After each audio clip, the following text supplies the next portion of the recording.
Men Meliboyev Mardon Mo'minjonovman. Toshloqqa litsenziya mana hamma dokumentlar qilganman. Guvohnomalar bor.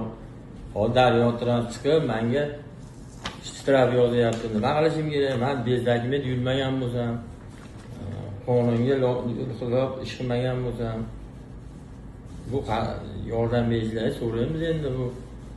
Bez dokument yurganimizda mayli edi, alam qilmasdi. Bu mana hozir tushunmadim bu nima bo'ldi.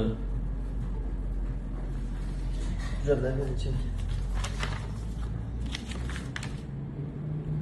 To'rtta bolani orttirib ishlayapmiz mana.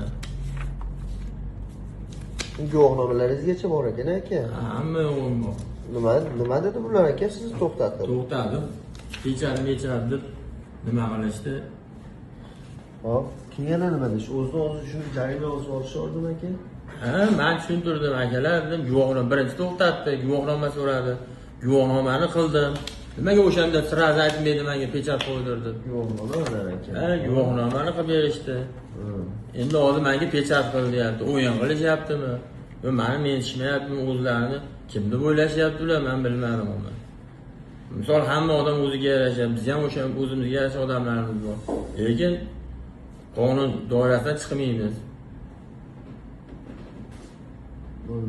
Nima so'raysiz aka? Mutasaddilarda shuni iltimos qilaman, meni shuni hal qilib berishsin. Men to'rtta bolamni ortalamayapman, mashina piraman, qoplamayapti, dokumentsizlar ushamay, dokumentsizlar ushab boshimni og'rityapti. Dokumenti yo'qlarda ushamayapti. Ushamayapti, tanishini qo'yib yuboryapti. Dokument borlarda shunaqa protokol tuzyapti. Dokument borlar protokol qilyapti. Qandaydir odam nima prinsip qiladi-yu, qanday? Atelab qilayotganga o'xshayapti-da. Endi men ham nima qilishni bilmay qoldim, ishlagim kelmay qolyapti. Yordam berishlarini so'rayman. Orttirolmayapman pul.